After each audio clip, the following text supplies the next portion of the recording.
I think a key way to develop a culture that really values data and analytics means that we have to continue to invest in data and analytics. And I think what we've seen, certainly through COVID, I think there's been a rebirth, a revigoration of the data analytics community. So one, it was great that we all pulled together and worked together, but I also think system leaders better understood the value of the team as the team moved away from just doing the BI and operational performance management, which again is really important stuff. 160 billion pounds being spent. We need to make sure that we're doing it on the right things and spending it in the right way. We need to kind of report on this.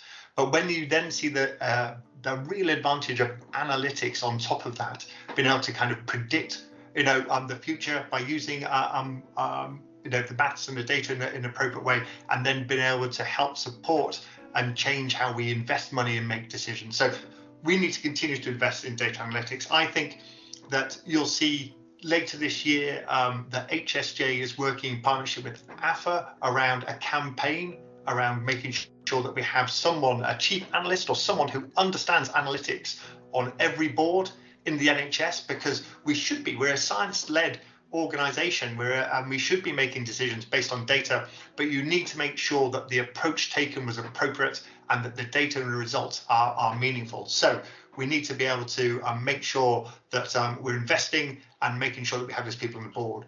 Continued education and training. We know that there are many analysts out there, 13,500 analysts in the NHS, many of which don't have access to continued professional development, which is a real shame, because there's some great communities like NHSR and PICOM and the Midlands Decision Support Network that are out there to help support analysts across the country. So we need to help do that.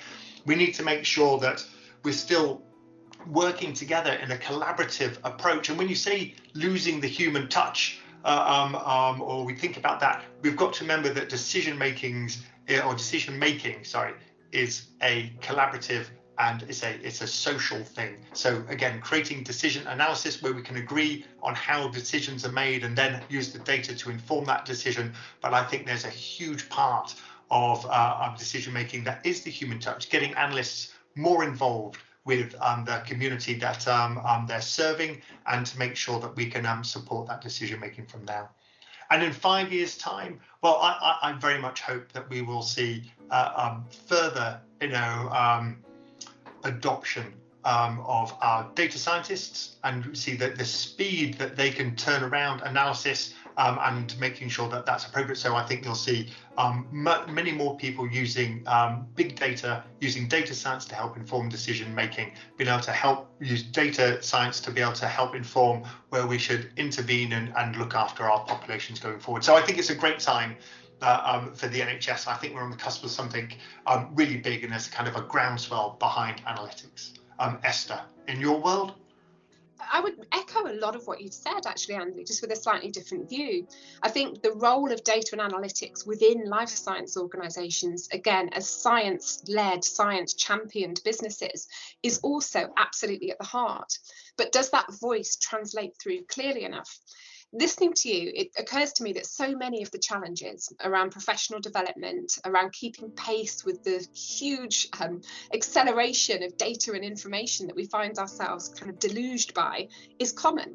And I wonder how much of the core questions of trust and reliability could be boosted by creating collaborative ways of learning together. Ultimately, we're all in the business of making the best possible decisions to serve the populations and communities that we live within, and making sure that we bring the best benefit through the technologies that are invested in, whether through development or through deployment. So I wonder what more we can do as leaders in this space to encourage mutual learning and communities that learn and grow as the technology learns and grows together.